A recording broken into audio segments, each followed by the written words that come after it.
রাজধানীর ব্যস্ত সড়কে এখন লাল বাতি জ্বললে থামছে গাড়ি, সবুজ বাতি জ্বললেই শুরু হচ্ছে চলাচল। এআই ক্যামেরার নজরদারি আর নিয়ম ভাঙলে মামলার আশঙ্কায় সিগন্যাল মানছেন বেশিরভাগ চালক।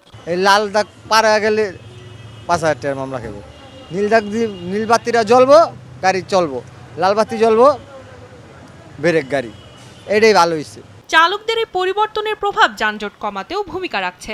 অনেক যাত্রী জানিয়েছেন বেশ কিছু স্থানে আগের তুলনায় জ্যাম কিছুটা কমেছে। তবে অটোরিকশা সহ নম্বর প্লেটহীন যানবাহনের কারণে এখনো পুরোপুরি নিয়ন্ত্রণে আসেনি যানজট। কিছু কিছু গাড়ি আছে মানছে না, ওদের কোনো কাগজপত্র নাই, নাম্বার নাই, ওদের কিছু করতে পারতেছে না। এই অটোরিকশা উঠে গেলে আরো কমে যাবে। এই অটোতে পুরো ঢাকা শহরটা পুরো যানজট আরো বানাইয়ে রাখছে এই অটোগুলায়। তারপরও এআই ক্যামেরার ব্যবহার আরও বাড়ানোর দাবি যাত্রীদের।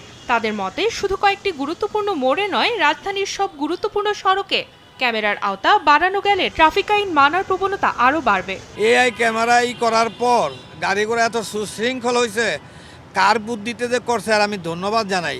ভবিষ্যতে আরও অগ্রগতি হয়, নানান জায়গায় দেয়, তাহলে খুব সুন্দর হবে।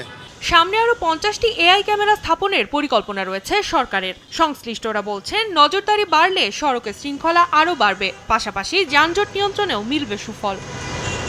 এআই ক্যামেরার নজরদারির কারণে কিছুটা শৃঙ্খলা ফিরেছে রাজধানীর সড়কে।